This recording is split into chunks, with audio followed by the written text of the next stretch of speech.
antes da gente ler o texto, eu queria até fazer uma reflexão baseada no que a gente viu aqui. A gente não pode a gente fique meio que na prática idolatrando, né, tanto as personagens quanto os textos bíblicos, como o profeta nós vamos ver agora não. A gente aprendeu uma estética da qual a gente não abre mão, né? A religião é isso, né? É essa armadilha da estética. E de repente os próprios personagens bíblicos, eles tinham as suas estéticas. O ser humano tem um problema sério de percepção em relação a Deus. E vou te falar a verdade, em nenhum momento eu achei que fosse o mal, não acho que isso aí é um mal. E enquanto a senhora orava daí, eu orava daqui. Eu estou dizendo isso porque isso eu encaro. A gente é um grupo pequeno.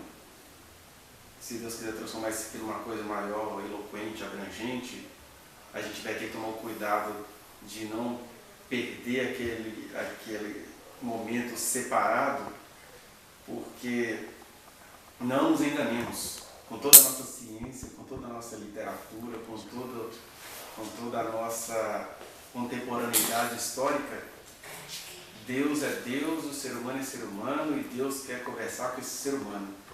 Ele se fez humano em Cristo Jesus, morreu, ressuscitou, foi ao céu e disse: eu vou para derramar em vocês o Consolador. Ou seja, é a mesma vibe de sempre. Deus quer estar entre nós. Ele até disse: o meu reino não é deste mundo, mas você não vai poder localizá-lo aqui ou ali. Ou seja, nem caímos nesse engano de achar que aqui possa ser um lugar melhor do que outro. Pode ser no máximo um lugar melhor do que outro em determinada situação. Para os que estão aqui, para aqueles que estão aqui segundo o desígnio de Deus, este lugar é melhor do que os outros. Mas é só até aí. E aí, Jesus disse que ele iria edificar a igreja dele, exatamente no ambiente onde tinha tantas igrejas e tantas religiões. E ele continua edificando a igreja dele eternamente. E quando você começou a ter essas emoções, essas sensações, e que a gente já vai ficando preocupado com a nossa estética, né? Ai meu Deus, qual é o vexame que vai acontecer agora? O que vai acontecer? Eu não tenho medo nenhum dessas coisas. Para mim, assim, se Deus quiser falar, Ele vai falar. Se Deus quiser que você entregue uma coisa, você vai entregar. A gente não está aqui preso a nenhuma teologia reformada, desformada, transformada, contornada, distorcida. A gente só está aqui adorando a Deus com a ingenuidade de quem se sabe ser humano diante daquele que é eterno. Nenhum conhecimento vai nos dar algo além disso. De que nós somos seres humanos tateando no escuro, aos quais Deus amorosamente quer se revelar. Então, se Deus quer falar alguma coisa com alguém aqui, eu é que não vou repreendê-lo como se ele fosse o mal. Mesmo que a sensação seja essa. E isso é um privilégio que a gente tem, porque a gente lê esses livros aqui que foram escritos e formatados, mas as experiências dos profetas eram assim. Eles estavam aqui e de repente começaram a passar mal e tinham que entregar alguma coisa. Com essa vantagem ainda, nada disso aqui foi programado, nada disso aqui, ninguém fez conchavo com ninguém, a gente nem sabia que ia ter isso, a gente estava cantando, adorando ao Senhor, vamos começar a dar a palavra, e aí Deus eterno, que diz que ia derramar sobre nós o seu Espírito, pega aquelas pessoas às quais Ele designou e faz o que Ele tem de fazer. Estou dizendo isso porque aqui é casa do Senhor, nós estamos adorando a Deus aqui, Ele continua sendo Deus, e essa é a mística. Não é misticismo, ninguém está aqui ligado com o horário, com o fetiche, com a roupa de sacerdote, mas se Deus quiser interferir de uma maneira não convencional, Ele é Deus. Esse lugar é sobretudo a habitação dEle. Né? Então, Priscila, a hora que você entender que precisa fazer alguma coisa, fique à vontade, porque é Deus pregando aqui, é Deus falando aí, é Deus ouvindo aí. Amém? Então, abramos a Bíblia no livro do profeta Naum. Versículo 3, capítulo 3. Vamos ler do 1 ao 3. Sentença contra Nínive. Livro da visão de Naum, o Elcosita. O Senhor é Deus zeloso e vingador. O Senhor é vingador e cheio de ira. O Senhor toma vingança contra os seus adversários e reserva a indignação para os seus inimigos. O Senhor é tardio em irar-se, mas grande em poder e jamais inocente o culpado. O Senhor tem o seu caminho na tormenta e na tempestade, e as nuvens são o pó dos seus pés. Amém. Bom, nós estamos diante do livro de mais um profeta, que eu estava dizendo no começo, a gente vê os profetas sem essa percepção e sem essa vivência de como eles produziam isso. E a coisa era tão misteriosa e ela vai tomando uma distância com o tempo, que quando eu estava dando uma olhadinha aí sobre o que existe de escrito sobre o profeta Naum, eu fiquei assustado com a chamada crítica, né? A crítica vai dizer o seguinte: talvez não existia um profeta Naum. Naum, cujo nome significa consolo. Uma palavra que seria usada para consolo. E como não existe, nunca se falou na Bíblia sobre o pai de Naum, isso deve ser um pseudônimo, isso não é um livro de profecia, isso é um livro poético, né? Até porque a gente não conseguiu localizar onde que é a terra que dá origem a essa nacionalidade eucosita, que suspeita-se que seja em algum lugar lá ao norte de Israel. E como não há nada preciso, mas o livro começa com duas bandeiras precisas. A primeira é sentença contra Nínive. A segunda é o livro da visão de Naum, o eucosita. Então não há personagens, né? Mesmo que eu não tenha dados sobre eles, nós não temos dados nenhum sobre esse profeta. Sabemos que o nome dele era Naum, que ele era eucosita, e que ele foi entregar uma sentença contra Nínive. Há algumas semanas nós estudamos sobre Deus tentando salvar Nínive. E aí agora ele fez isso através do profeta Jonas, tentando salvar a cidade capital do Império da Síria, que tinha mais de 120 mil pessoas. E ele quis livrar aquela cidade. E Jonas ficou muito bravo, porque sabia que Deus era assaz benigno, tadinho, em graça e cheio de misericórdia, que Deus ia matar a ninguém, coisa nenhuma. Ficou com dó da plantinha.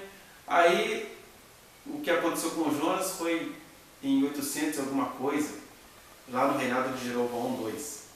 E aqui, possivelmente no reinado de Ezequias, 700 alguma coisa, Deus já manda o Naum falar assim: agora entrega a sentença. E aí o Naum se dirige a Nínive e vem com esses termos bem determinados, né? Olha, o Senhor é tardio e irá-se, mas quando ele vai fazer a coisa, ele vai fazer. Sentença significa não tem jeito. Pode demorar o tempo que for, mas a sentença é essa, já está julgado, já está condenado. Mas antes de a gente entrar nessa questão da sentença, é importante a gente entender isso, porque não é essa coisa de vai haver uma reunião dos profetas e aí Deus vai falar através de alguém. Não, o cara estava lá no dia a dia dele, veio para um culto domingo à noite, de repente começou a passar mal, e aí Deus começa a gemer no profeta, e aí Deus fala o que vai fazer com Nínive. Mas quem é Nínive? Nínive é a capital da Síria, que foi livrada lá através do profeta Jonas, a contragosto de Jonas, mas que veio a se tornar o império da Síria. Mas se você der uma contemplada lá em Gênesis, no capítulo 10, onde vai se tratar sobre os descendentes dos 3 filhos de Noé, Sem, Cã e Jafé, o Sem deu origem aos semitas, que deu origem aos judeus, mas que deu origem a outro povo também, que descendente de um descendente dele chamado Assur. Assur, cujo nome significaria planície, né? E aí Assur, no decorrer dos séculos, foi se transformando em Assíria, a terra das planícies, o império que era tão extenso quanto violento antes do Império Babilônico. Mas, alguns séculos depois, um descendente de Cush, que por sua vez era descendente de Cã, ou aquele filho que viu Noé deitado, bêbado, com os barrinhos de fora, ele teve esse filho dele, era o Cã, que deu origem ao Cush, que na verdade era o nome antigo da Etiópia, e um dos descendentes de Cush não ficou na África, ele vazou da África, foi lá para as planícies de Sinar, exatamente no local onde era a Torre de Babel, E uma das cidades que ele fundou, o nome desse descendente de Cush era Nimrod, está tudo lá em Gênesis capítulo 10. E a Bíblia descreve Nimrod como um poderoso caçador diante do Senhor. Não era um elogio, está dizendo, esse cara ele era tão teimoso que ele enfrentava até Deus. E o Nimrod, ele fundou várias cidades na planície, inclusive ele fundou a cidade de Babel, né, que no futuro Babel, Babilônia, eram os lugares que cercavam ali a Torre de Babel. E uma das cidades que o Nimrod fundou foi Nínive. Ou seja, já existia a terra da Assíria lá, dos semitas, mas aí vem um cananeu, né, um descendente de Cã, digamos assim, e fundou Nínive. E Nínive torna-se o símbolo da Assíria pelo fato do seu povo ser cruel, ser maldoso. Esses descendentes de Sem misturados com descendentes de Nimrod eram povos muito maldosos.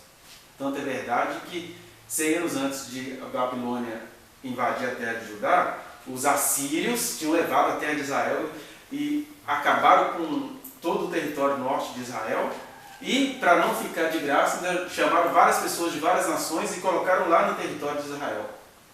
Daí o Isaías vendo essas coisas na época, ele vê aquela palhaçada que a Assíria estava fazendo e ele puxa de dentro dele, como que passando mal, vendo o futuro, e fala assim: eis que meio às trevas eu vi uma luz, e no meio da terra da confusão eu vi alguma coisa lá na frente. Galiléia dos gentios, né? E aí começa a falar um monte de coisa, porque o menino nos nasceu, um filho se nos deu. No meio daquela confusão ele viu o futuro, que o menino que ia nos nascer, que ele estava falando de um menino que nasceu à época e ao mesmo tempo estava se referindo ao Messias, ele estava dizendo, ele vai ficar aqui na terra, na Galiléia dos gentios, que Israel já tinha se transformado em coisas assim, pulverizada para as nações. Mas, enquanto essas coisas aconteciam, isso era a intervenção de Nínive, era a intervenção da Assíria, era a intervenção de um povo nojento, um povo terrível, acerca do qual Deus chega a dizer através do profeta Isaías: olha, Israel não está prestando, mas eu já arrumei uma navalha alugada do norte virá o mal. Ele estava se referindo à Assíria. Navalha alugada porque assim, navalha não presta, navalha é instrumento de cortar. Mas já que esse povo entende só a linguagem do corte, estou alugando. Vai vir para cortar, vai vir para acabar com tudo. Não vou anular as minhas promessas, mas tudo será como tem de ser. E isso do ponto de vista eterno, do ponto de vista existencial, o povo que andava em trevas veria uma grande luz, conforme diz Isaías 7 e também Isaías 9. E aí nós temos a cidade de Nínive, que sobreviveu por causa da profecia de Jonas e que agora recebe do Senhor essa sentença. Ou seja, o profeta Naum se manifesta aí em alguns capítulos só para dar essa sentença contra Nínive. Na verdade, não precisava nem dividir isso em capítulos, nós temos 3 capítulos aqui no livro. E de qualquer maneira, ele chega com essa chave dizendo: o Senhor é tardio em irar-se, mas grande em poder e jamais inocenta o culpado. Primeiro que nós somos fritos, né? Porque todo mundo aqui é culpado de alguma coisa. Mas esse culpado aí, acerca do qual Deus está falando, é aquele culpado que vai desenvolvendo historicamente, existencialmente, o exercício de nunca se enxergar como culpado. E esse Deus não é inocente. O compromisso de Deus é com todo aquele que é aflito, contrito de coração e que treme da sua palavra, que se reconhece como culpado. Mas há pessoas e nações e povos e ninivitas que olham assim: ah, Deus deu uma colher de chá para a gente. Eu tinha esquecido de falar isso para vocês, mas o próprio nome Nínive, na verdade, originalmente significaria, é um outro nome de uma divindade babilônica que seria a Estar, da onde veio o nome Esther, né? E Nínive seria uma divindade em forma de peixe. Daí a gente entendeu o porquê de Deus, ao mandar Jonas para Nínive, faz Jonas ser vomitado de um peixe. Porque quando os ninivitas souberam que o além mandou um homem ser vomitado de um peixe, o peixe já virou peixa. Ó, temos um profeta aí de Nínive para nós, a nossa rainha Estar, né? Então Nínive era outro nome da rainha Estar, que os ninivitas acreditavam que enviou um profeta para eles. Ou seja, quando Deus estava brigando com Jonas, Deus também estava falando com os ninivitas que ele ia mandar um profeta para eles falando isso na linguagem deles. É uma deusa peixe que vocês acreditam? É uma deusa peixe? Pois um peixe vai vomitar um homem para falar com vocês. E aí eles prontamente acreditaram na profecia de Jonas. Mas é claro, mal é mal, né? Paixão é paixão, romance é romance, lance é lance, ninivita é ninivita. Como perversinho é perversinho. E aí, nesse sentido, enquanto todos nós temos a chance de nos reconhecer como culpados, Deus chega e diz, olha, existem certos culpados que jamais enxergarão como tais. E para essas pessoas, a minha sentença é uma: eu sou longano em me irar, mas eu sou exato ao me irar contra essas pessoas, porque eu quero livrar essas pessoas de se sentirem deusas. A gente vê isso muito na nossa cultura, nas eleições deste ano, no discurso de ódio. São pessoas que não se enxergam, né? Um cara outro dia falou para mim, meu filho, não vem com esses discursos de amor e misericórdia, não. As únicas mulheres que eu amo na vida é minha mãe, minhas irmãs e minhas primas. Ele já estava mentindo, porque nem as irmãs e primas ele ama. Ele estava ali debatendo comigo. E no final das contas ele está dizendo, o resto, meu filho, eu quero que a mulherada toda vá. Aí Deus olha assim, tem uma sentença para você. Porque ou eu tenho uma sentença para você, ou você vai morrer esse ser que não se enxerga. Né? O que é que está para tomar o poder e no que é que os cristãos estão para votar? Em gente que não se enxerga. Em gente que, se Deus falar a linguagem mitológica deles, eles entendem. Mas passa-se o tempo, deu tudo certo. Né? E o cinismo é tão grande que você fica vendo gente com dó, por exemplo, para pegar um assunto assim ácido, que eu estou ouvindo aí, todo dia eu vou tomando banho escutando um pouquinho daquelas 4 sessões de audiência pública sobre o aborto. Um argumento muito interessantíssimo sobre os dois lados, mas que quando você é banhado pelo amor de Deus, você aprende a não ter medo daquilo que você acha estranho e aprende a ficar muito desconfiado daquilo que lhe é familiar. Né? O que nos é familiar? Eu sou a favor da vida. Esse é o argumento perfeito contra o aborto. Quem aqui não é a favor da vida, embora todos nós comamos carne, né? Embora todos nós sacaneemos o com todas as vidas, nós somos a favor da vida humana. Nem sempre nós somos a favor da vida de determinadas pessoas que dizem que são a favor da vida. E aqui, sem querer pregar para o aborto, mas mostrando o espírito do raciocínio. Então, o raciocínio mais rápido e prático é esse. Eu não sou contra o aborto, eu sou contra o aborto porque eu sou a favor da vida. Mas quando você vai olhando nas entrelinhas, no dia a dia, na existência de quem é a favor da vida, é toda uma preocupação, um discurso imenso para defender um feto, e deve-se defender um feto e um embrião. Mas na vida da realidade, esse discurso todinho para defender o embrião não contempla as necessidades reais das mulheres, porque parece que as mulheres são um bando de mulheres safadas que querem dar e querem abortar. Quando essa situação, quando ela existe, ela é a menor.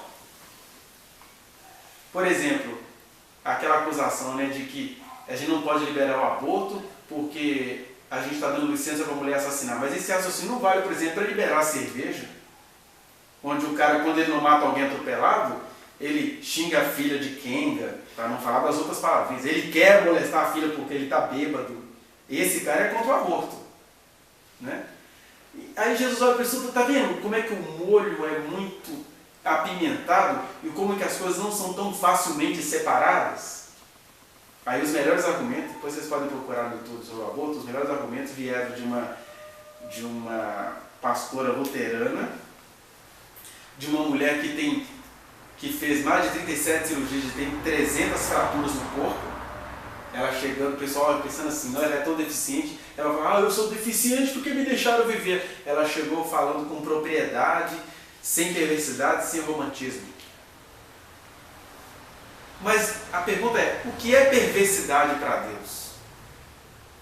Acerca da qual ele fala, sentença, não tem saída. Para essas pessoas é só a ira final mesmo. O que é a perversidade para Deus? Perversidade é exatamente isso. É quando você consegue usar o discurso da moral para prevalecer nas suas práticas sem amor. Né? Por exemplo, é o discurso da moral. Eu vou acabar com a criminalidade. Qual é a prática? Meu filho, eu vou entrar na favela. Se os caras não se entregarem, eu dou uma ordem para meter bala em tudo. Ou seja, como ele não consegue pegar a figura que ele quer, ele vai dar ordens, pelo menos diz isso no discurso. Não sei se diz na prática, mas o discurso já diz aquilo que Jesus falou, né? A boca fala do que está cheio do coração. Se eu não consigo pegar a meia dúzia de traficantes, eu mato o inocente. Alguém até pergunta, mas não vai morrer? Morre, igual os inocentes sempre, né? É assim. Só que isso para Deus é perversidade. E aí Deus até fala para a gente, o meu reino não é deste mundo. Por que você não ficar argumentando acerca disso?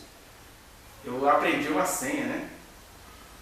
Eu vi uma foto publicada aí de uma mãe que usava o DIU e aí a criança acabou nascendo.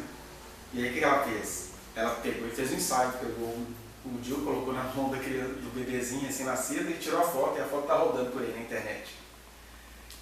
Mas essa foto serviu para a gente entender o seguinte, que não adianta você querer legislar sobre a vida, o aborto da outra. O que você precisa fazer é ser amoroso nessa situação, e ser amoroso apesar de estar todo enlameado nesse amor. O que é estar todo enlameado nesse amor? É você ser acusado de abortista, é ser acusado de assassino, mas é entender que na vida real, na vida prática, você tem que ser a favor daquilo que salva quem está vivo. Torcendo para que quem tem um neném na barriga opte por não abortar, mas caso ela opte por isso, que o Estado não tem que criminalizar isso. Que a questão não é se eu sou a favor ou contra o aborto, a questão é que eu entendo que, independente de ser contra ou a favor do aborto, eu não entendo por que numa sociedade onde há tantos crimes contra os próprios filhos, uma mulher tem que ser criminalizada porque ela abortou. Eu posso continuar sendo perfeitamente contra o aborto, mas tem que entender que não entendo por que uma mulher tem que ser criminalizada porque ela abortou. Ela já carrega um monte de coisa dentro dela, já carrega traumas mil por ter feito isso. E o Estado nem tem que dizer quem é culpado ou quem não é culpado. O Estado tem que dar um amparo. Porque tem uma leva de pessoas esperando por o mercado do aborto, mas o mercado do aborto vai haver com ou sem intervenção do Estado, como há o mercado do cigarro, como há o mercado de muitas outras coisas. A perversidade é você não se dispor a conversar com isso, como Jesus se dispôs. Em Jesus, o que era a prostituição? Ele foi lá e conversou com a mulher samaritana. Ele foi lá e livrou mulheres pegas em adultério da sentença final. Para Jesus, todo mundo tem que se alimentar? Tem, mas ele ficou com raiva de ver animais diante do templo sendo sacaneados. Fabricou um chicote e acabou com aquela palhaçada. Não, cada um tem a sua estratégia de vida. Eles estavam lá vendendo o tempo porque o ser humano é livre para fazer isso. O liberalismo econômico, Jesus não gostou daquele liberalismo econômico, não. Então, existe um perverso, e a maior perversidade é você encobrir a sua perversidade de discurso moralista, discurso pronto, discurso que não quer discutir. E existem aqueles que parecem perversos, mas são os que estão preocupados com a vida de fato. Né? Porque eu entender essa situação da mulher na sociedade brasileira, quem dorme comigo, quem vive comigo, sabe que eu não vou abrir clínica de aborto por aí, para responder assim de maneira bem grotesca a questão. Eu só entendo que na sociedade onde a gente vive, né, uma sociedade onde os homens falam assim, camisinha fica com gosto de papel com bala. Aí a mulher engravida e por desespero, ou seja lá por qual motivo for, ela quer abortar. Aqui que existe método anticoncepcional. São os mais anti-métodos anticoncepcional que vão para a rede social fazer discurso. Né? Aí alguém fala assim, mas por causa do meu discurso você vai querer matar um ser inocente?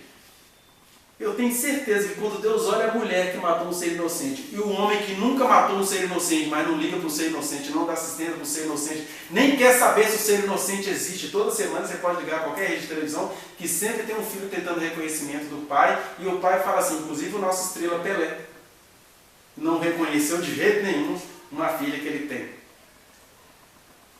Aí Deus olha para a mulher que abortou e olha para o Pelé, vocês acham quem que Deus não vai inocentar? Quem é que Deus não vai inocentar? Foi precisamente dessas coisas que Jesus estava falando. Ai de vós, guias cegos, porque coais o mosquito e engolis o camelo.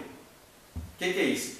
Vocês ficam brigando pelo mosquitinho. Não estou dizendo que feto seja mosquito, mas na discussão social, o feto em relação a uma mulher, ou o feto em relação a um monte de filho que os pais não querem nem saber, ou o feto em relação a uma mulher que está grávida, vagabunda, fica você e essa desgraça, vocês dois se viram aí. Mas eu nunca matei ninguém. Para Deus olha assim, isso é assassinato, acerca do qual o Estado não te penaliza. Por isso o Estado não deveria penalizar aquela que por desespero está querendo tirar. Ela estava dizendo, aquela foto da criança, do bebê com o Gil, vai levar uma frase minha que diz, até porque quem é que crê em Deus de verdade deveria ter só uma certeza. Quem Deus quer que nasça, nasce. Nem que seja para tirar uma foto segurando o Gil. É só isso que a mãe quis dizer. Olha só. Uma mulher que aborta, quando ela quer levar essa questão para o lado religioso, ela está cometendo o pecado de tirar uma vida que já não iria vingar. Porque se ela conseguiu tirar a vida do feto, é porque o feto não ia vingar. Porque todo mundo que lê Bíblia deveria ter uma única certeza. Ou alguém aqui vai dizer que eu estou errado.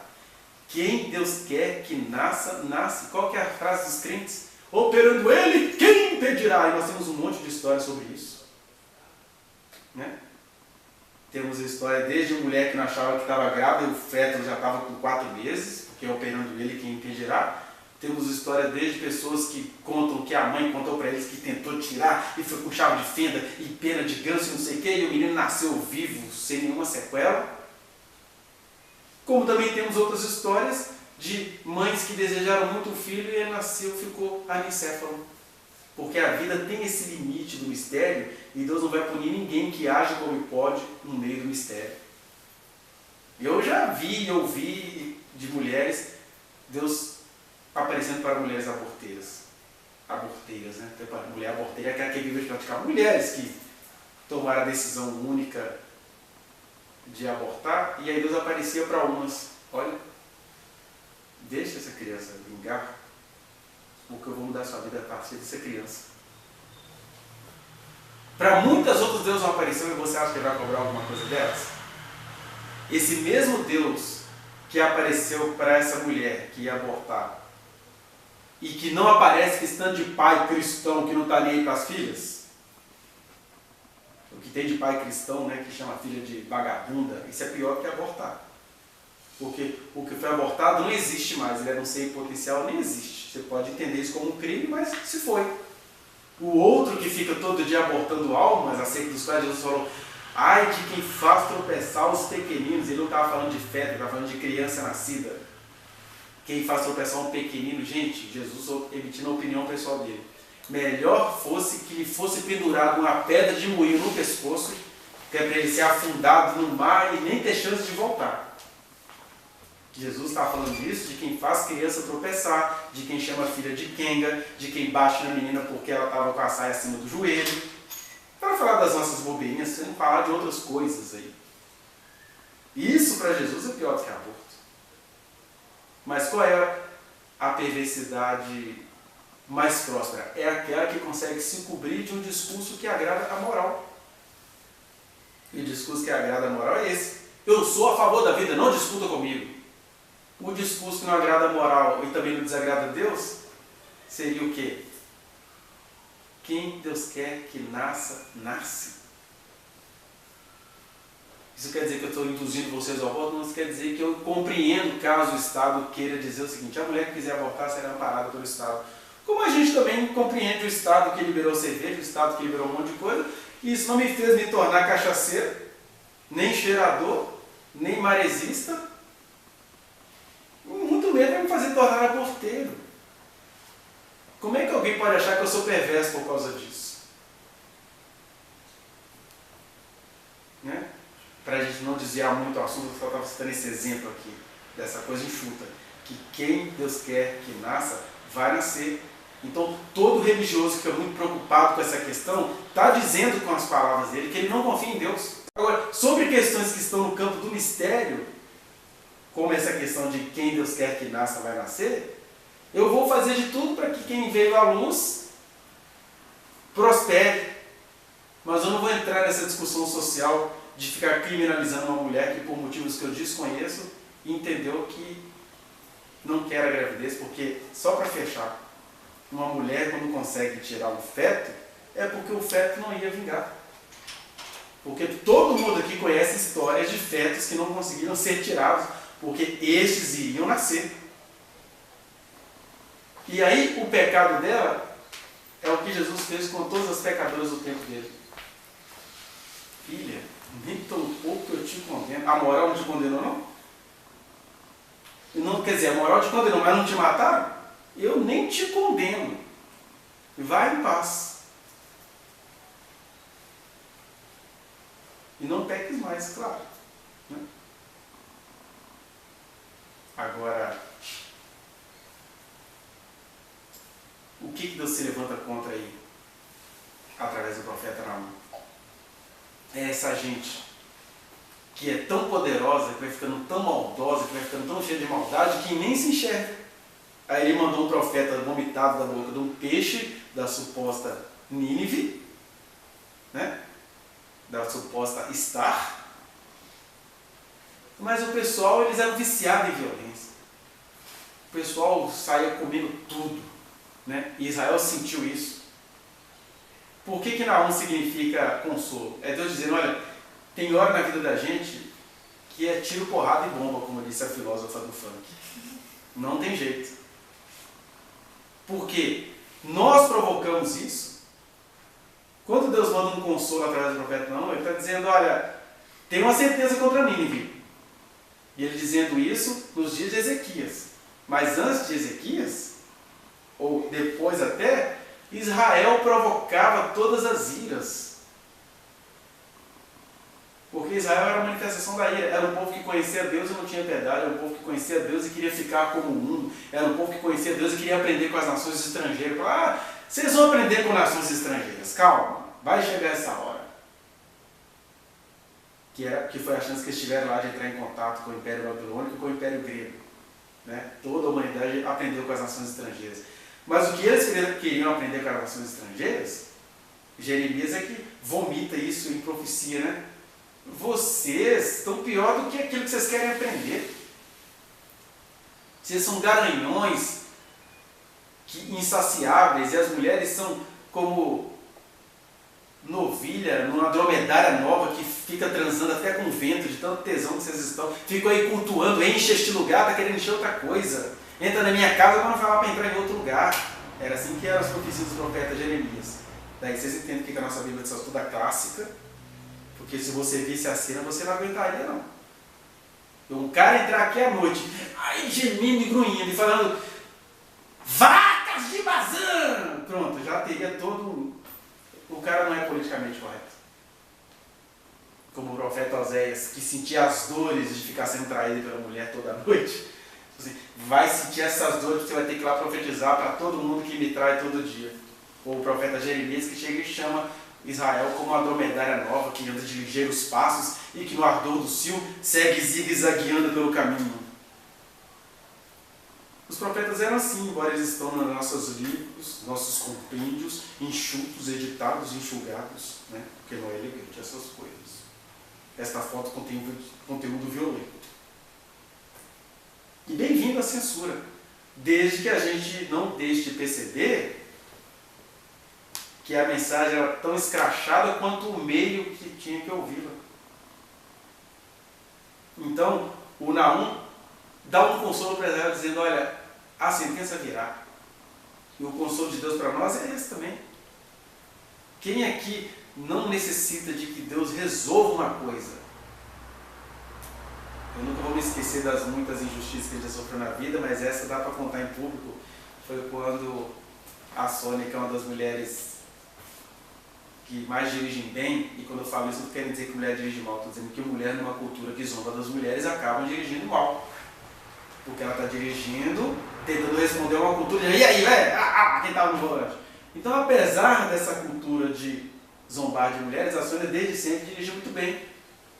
Aí um belo dia eu estava atendendo no consultório, no meio do atendimento, eu recebi a notícia que bateram no carro dela. Porque quando fala que bateram no carro dela, eu já acredito, porque eu sei que ela não bate no carro de ninguém. Aí a moto veio lá dos quintos dos infernos, literalmente, e BUM! Ela tinha acabado de sair do carro com o mecânico, andando numa rua tranquilo, que era um beco. Você nunca imagina que de um beco virar o mal, né? Aí o mal veio no beco, eu falei, deve ser pra gente não viajar, né? Porque a gente estava com o carro prontinho para fazer uma viagem na Semana da Criança em outubro de 2015. Mas imediatamente o cara que estava alcoolizado na moto, sem carteira, com nada dele, e ainda com uma sonda aqui, alguns meses depois a gente recebe a intimação da justiça que ele processou a Sônia por danos materiais. Aí você vai, aí lá vai você para a audiência. E a Sônia toda tremendo, fica todo mundo culpado demais, olha a pressão cultural. Eu não tenho culpa de nada, não estraguei nada de ninguém. E ele é doido, andou com um negócio lá. Aí falou que por causa daquela moto ele perdeu um baço. O cara tava com uma sonda, andando de moto em alta velocidade no beco. Com certeza ele deve ter perdido um baço no pátio da moto com o carro, né? A moto estava tão apressada que o impacto dela foi grande mesmo, mas aí ele queria processar por danos materiais. E aí o orçamento original era uns R$3.600. Aí o pessoal, olha, porque o juiz é muito técnico, que não sei o quê, então vamos combinar aqui de parcelar isso. Aí eu não podia falar porque eu era acompanhante da testemunha da ré, ela virou ré. Ela foi a vítima da história toda, mas ela virou ré.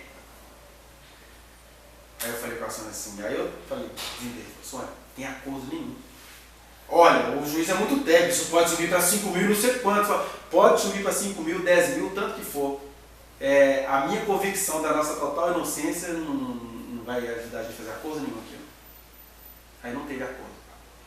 Aí a juíza foi lá com aquela cara de juíza iníqua. É muito técnico também. Tá, mas não tem acordo não. Aí fizeram lá o texto, etc. A gente não conseguiu convencê-los de que ela é inocente, porque eles olharam o mapa no Google Earth, vamos lá, olha no Google Maps, que ela estava vindo da direita. Então, como ela não tem como provar que ela parou, então, se a moto veio daqui, a moto já é inocentada pelo mapa. Mas e lá na hora? Você vai falar com ele, vai lá na hora, lá, ó. Primeiro, aí ele falou assim que ela largou ele lá, ela chamou 2 ambulâncias, todo o socorro do mundo, e ele lá, quase morrendo, preocupado em esconder a moto em algum lugar, esconder todo o material, estava tudo errado, né? Aí no final das contas, a gente recebe um outro processo do juiz técnico. O juiz técnico está dizendo que ela era totalmente inocente e que em relação ao dano material o motoqueiro não conseguiu comprovar que a moto era dele. As notas que ele mostrou do serviço eram notas de orçamento, não era nota fiscal. Ele anulou tudo que o cara fez. Por que eu estou contando essa história? Porque todos nós na vida, e essa é uma das muitas histórias que a gente poderia contar, a gente tem aquele desejo, não é de vingança não, é desejo de justiça, porque nessa situação aí, assim, como assim que o cara apronta tudo isso contra a gente está com a vida toda lascada e eu vou ter que pagar 5 mil pra esse cara? 5 mil em 2015, né? Vocês se lembram, né? 5 mil em 2015. Ai, meu Deus. Mas aí ficou tudo inocentado. E é claro, a gente clamou ao Senhor, o Senhor viu, o Senhor sabe quem que é justo aí, que a gente tem que clamar ao Senhor mesmo, que a justiça é tão técnica que chega a ser desumana. Né? Aí, todos nós temos essa situação na vida, seja em relação ao seu cônjuge, seja em relação ao irmão sacana que você tem, seja em relação a um acidente que se volta contra você. Eu lembro uma vez, eu ainda namorava a Sônia, a gente estava voltando de uma visita, aí foi em 1991, 92. O carro está paradinho. Aí alguém jogou uma casca de laranja na Brasília que estava na nossa frente. Aí a casca entrou. Aí o cara deu uma ré em altíssima velocidade para poder falar com o cara que está com a casca de laranja. Ele vai bater, e sanforou o chevette no qual a gente estava.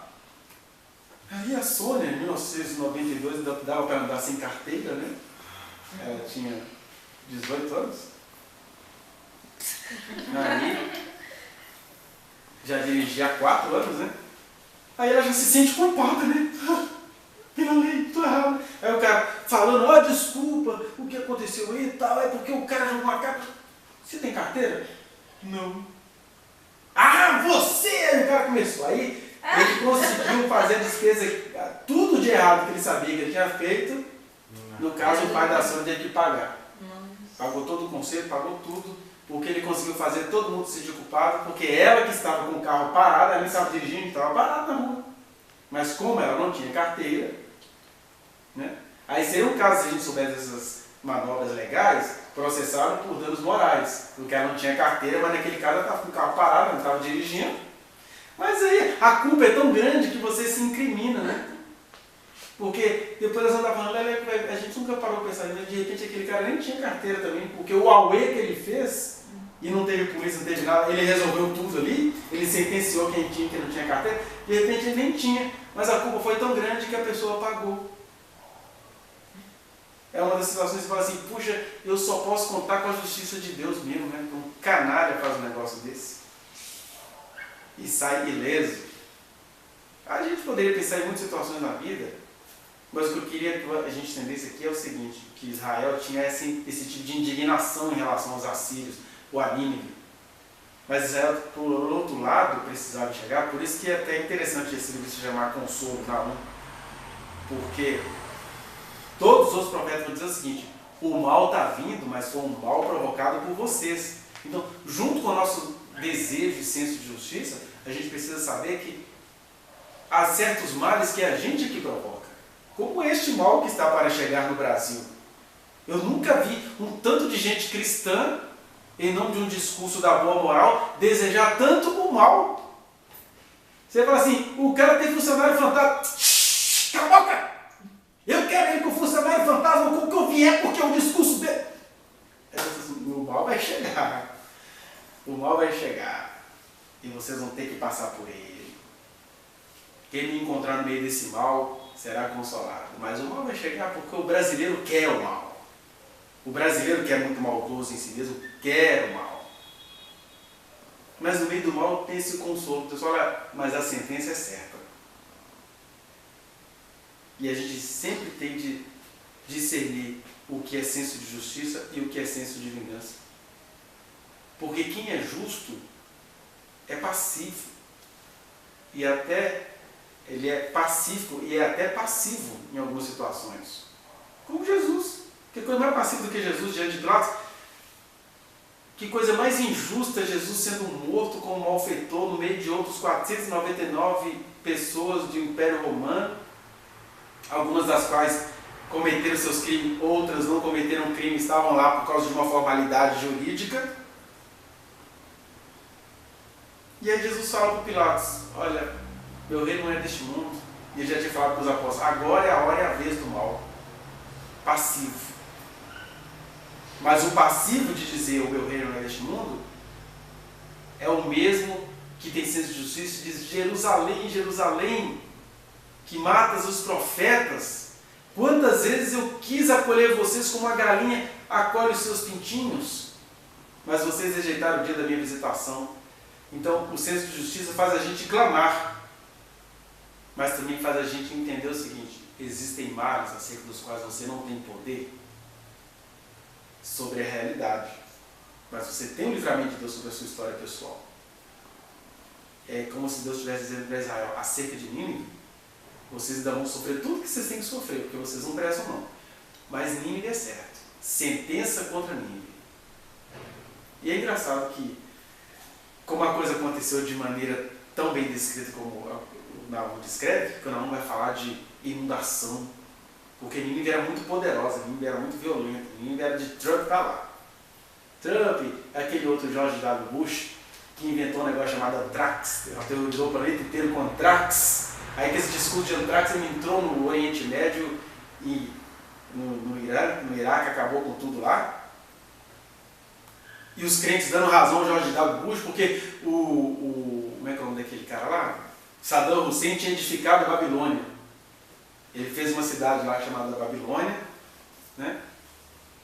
E aí Deus usou o George W. Bush para acabar com aquilo. Até aquela Babilônia não tinha valor nenhum, ela já existia, não tinha domínio, não tinha poder sobre ela, não tinha nada. Mas a gente justifica as coisas por mosquitinhos religiosos, igual Jesus falou. Vocês ficam coando o mosquito e deixando passar o camelo da injustiça, da sacanagem, do ódio às mulheres, do ódio às diferenças, do ódio a um monte de coisa. Vocês deixam passar.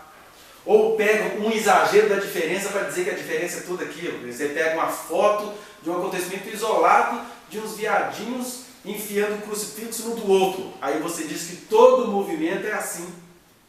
Como está muito comum agora circular em WhatsApp, vídeos de qual escola que você quer. Aí você pega 2 alunos, de uma escola inteira, 2 alunos. Essa escola, aí você pega toda uma escola militarizada. Ou essa escola, todo mundo cantando hino nacional, etc.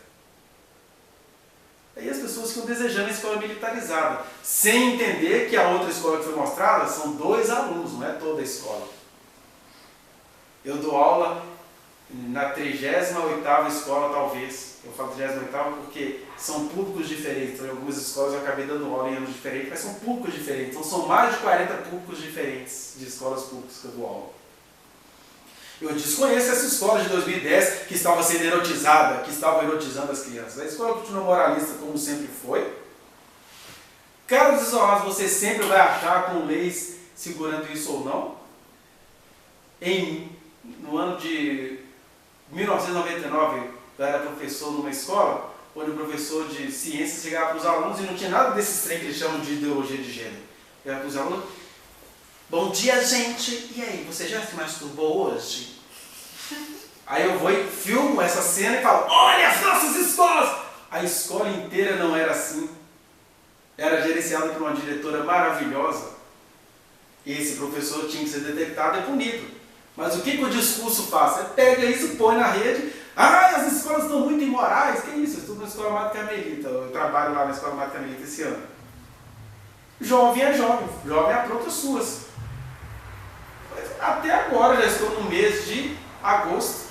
Aquela escola abarrotada, as turmas lotadas. Nunca dei aula em uma escola tão lotada. A sua voz, você tem certeza que sua voz não está chegando no fundo da sala. Mas eu não vi essa safadeza toda, sociologia. Qual ano? 15 turmas, do 1º ao 3º ano. E o ensino fundamental, os meninos são uns anjinhos. Tanto é que eles funcionam lá de manhã, aquele público de... O que tem? Meu filho estuda lá. É, ele está fazendo coisa errada lá?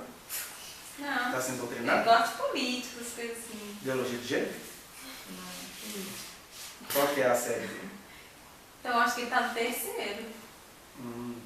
Vou perguntar se ele... Quem que é? Matheus. De qual? É porque toda a turma tem um Matheus. Matheus, Matias. São 15 turmas. Matheus Matias. Ah, é, tem o Matheus Matias. 3º ano. Não me lembro dele, não, porque, né, 600 alunos, uma hora de semana nas Vou turmas. perguntar se ele... Deve lembrar, sociologia. Professor, você acha que Inesquecível. Ideologia de gênero. Doutrinação. Aí o que acontece? A gente fica nesse discurso da imagem. E aí Deus não convencer de ninguém de nada, não. Deus tem muitos filhos entre esses que ficarem no discurso da imagem e entre esses que estão lutando para que as coisas não sejam assim. Mas uma coisa é certa, ele está dizendo: olha, quem é perverso nesse meio, sentença contra mim. Porque Nínive é aquele tipo de gente acerca do qual eu fiz de tudo, fiz até um milagre. Eu ressuscitei um homem 3 dias depois de morto, né? Dissemos aqui que o Jonas tinha morrido no ventre do peixe. Ninguém fica vivo dentro de um estômago cheio de ácido de um peixe. Por isso Jesus falou: olha, vocês querem um sinal? O sinal que eu vou dar para vocês é o sinal de Jonas. Assim como Jonas esteve 3 dias e 3 noites debaixo da terra, o Filho do Homem também vai estar morto. Ele ressuscitou um profeta, vomitou da boca de um peixe para fazer uma cenografia para um país ou uma cidade que adorava um peixe. Vocês continuaram perversos? Sentença contra Nínive. E aí eu estava dizendo que quando você vai pegar, por exemplo, no capítulo 2, que os historiadores duvidam dessa veracidade, porque a questão foi do jeito que está escrito aqui, ó.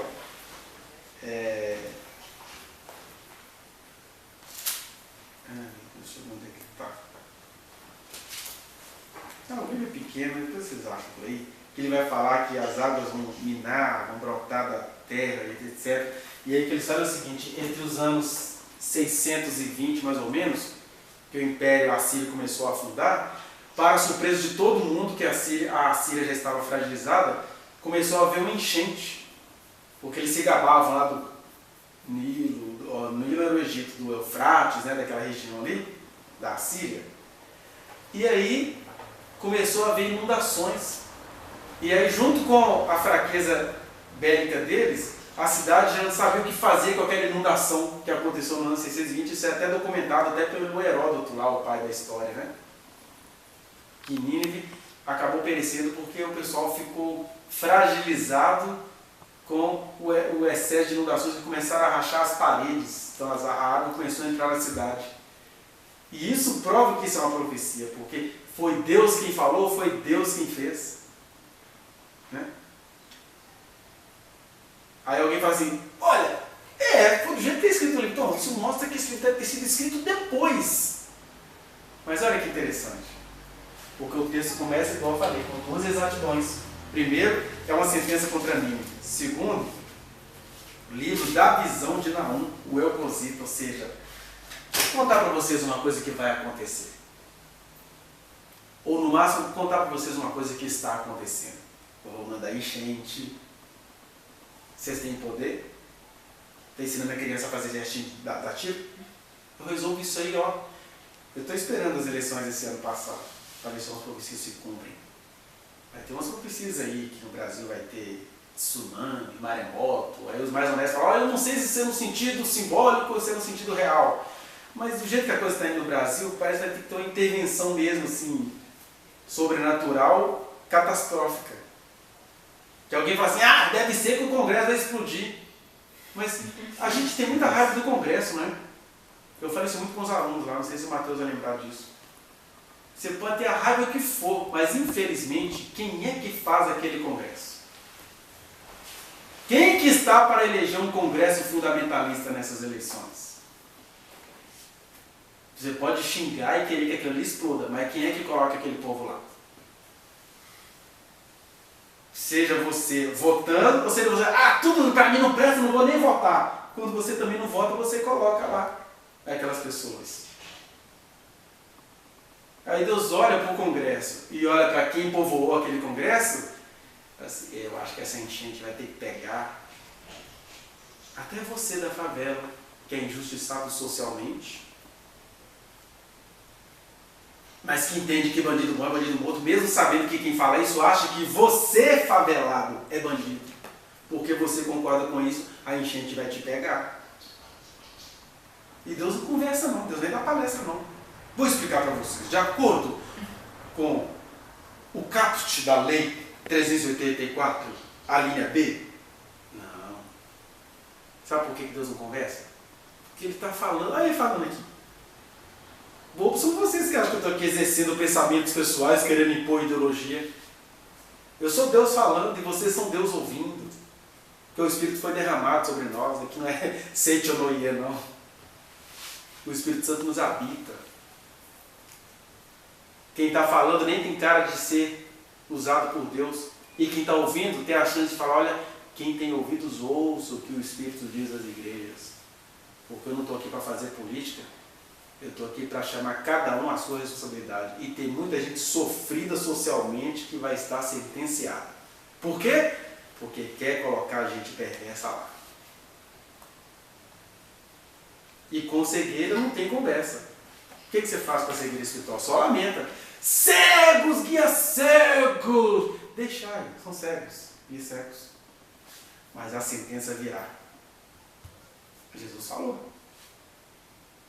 Olha, vocês não vão me ver mais. Só quando vocês clamarem de novo aquele bendito que vem em nome do Senhor. Falou para Israel. O sacrifício vai cessar. Cessou no ano 70, ano Domini. O tempo foi destruído e os judeus ficam lá 2018 anos tentando sacrificar. Porque com cegueira, com microcefalia espiritual, não tem o que conversar, só tem a tomar medidas. Microcefalia espiritual autoimposta. Não me mostra nada não, deixa eu aqui no meu conforto, a gente está nessa briga, né? Liberdade ou segurança. Então, em nome da segurança, vale até a minha vida, meu filho. Prefiro ser escravo do que ser livre. Estou seguro. vai por esse caminho que dá tudo mais certo. Ele diz, o que é isso, gente? Se pôs o Filho vos libertar, verdadeiramente sereis livres. E ele não é só na hora que vocês estão no culto, não. Se pôs o Filho vos libertar, sereis livres para a vida, para as ideias, para o que está aí afora. Porque vai te encontrar, você vai ter medo de viver, porque se eu habito em você, eu tenho que ter medo de quê? De qual ideia? De qual intervenção?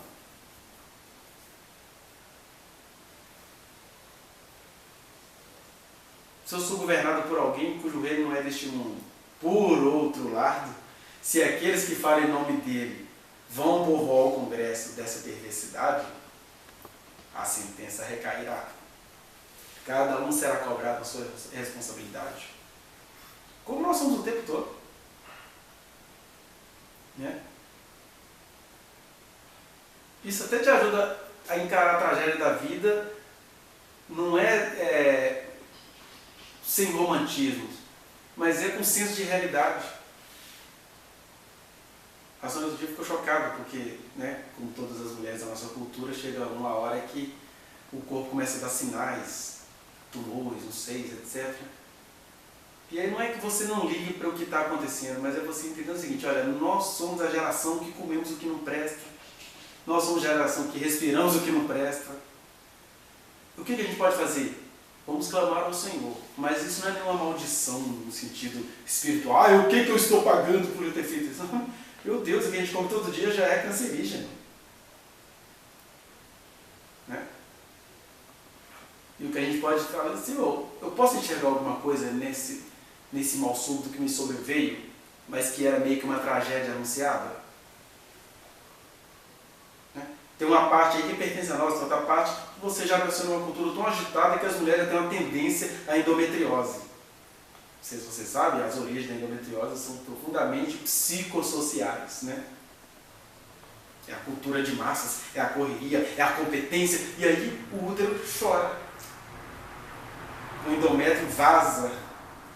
Uma mensagem bem assim, psicossomática.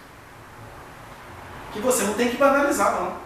Mas ele também não tem que nem banalizar e nem fazer um altar a isso. Tipo, a tragédia me atingiu. Quem não tem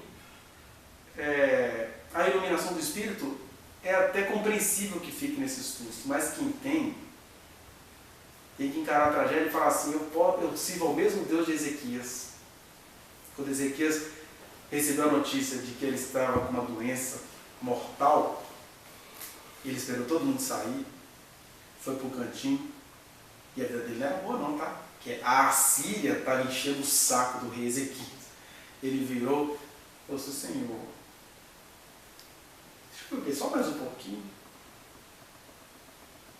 E aí, cada um vive conforme a sua vocação, Deus falou com ele, olha, eu vou te dar, fez o profeta voltar. Volta lá e fala bem que eu estou dando para ele mais 15 anos de vida. Ele já estava velho, uns 15 anos, você chega no 15º ano até pedindo para morrer. Deus é tão bom que ele sabe até fazer a gente pedir para morrer.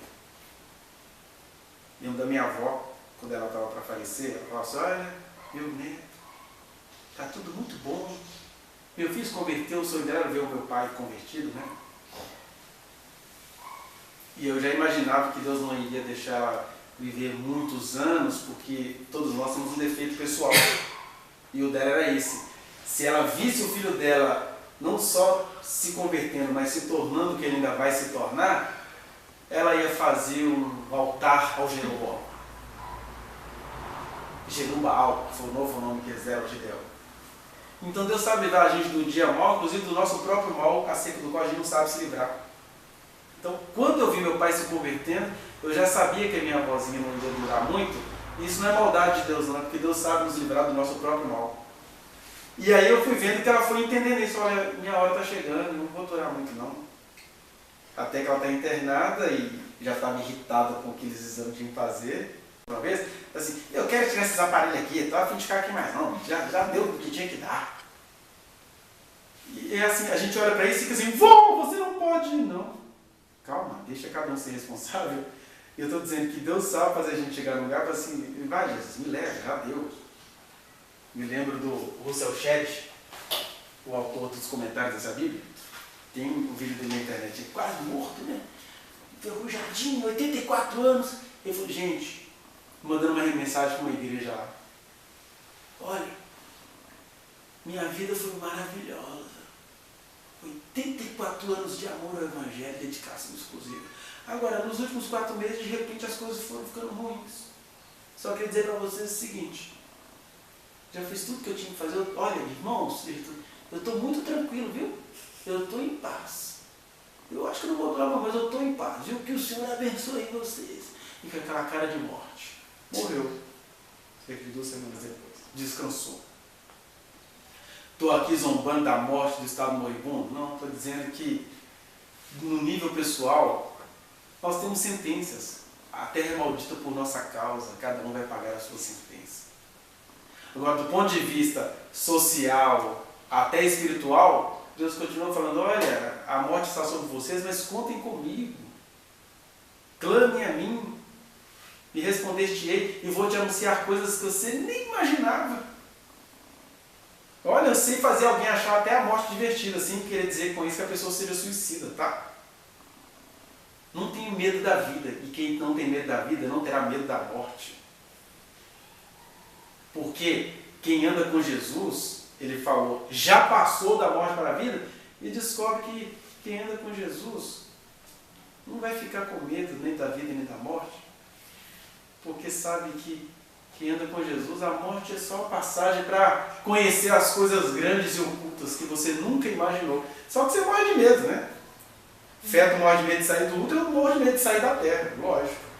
Esse medo existencial todos nós temos. Eu estou falando dessa falta de confiança. Ai, gente, eu não sei o que vai ter lá, né? Então eu tenho que lucrar aqui agora. O mundo é dos espertos, não. Quem anda com Jesus, essa frase nem cabe no seu arcabouço, no seu vocabulário. O mundo não é dos espertos. Eu também, o mundo não é meu. Eu vou ser no mundo, porque eu estou nele. Eu não quero tomar nada de ninguém, não quero ser esperto em relação a ninguém, o que é meu, o que não é, não seja. Mas, para finalizar mesmo, aquilo que é muito injusto que está acontecendo nas nossas vidas, seja no nível pessoal, seja no nível grupal, seja no nível social e até no nível histórico, assim como Deus sentenciou Nínive, e olha, Deus só sentencia aquilo que recebeu todos os livramentos possíveis. Que acho que se você for ligar o livro de Jonas com o livro de Naum, vocês vão entender por que Deus sentenciou Nínive. Assim, eu fiz de tudo e mais tudo depois do tudo. E vocês não é que não conseguiram, não quiseram se arrepender. E aí lá para o ano 620, uma inundação começou a tomar conta da cidade. E não só a cidade, todo o Império Assírio acabou. Porque a sentença é isso, vocês não vão mais existir na história. Acabou. Acabou. Tem. Profecia.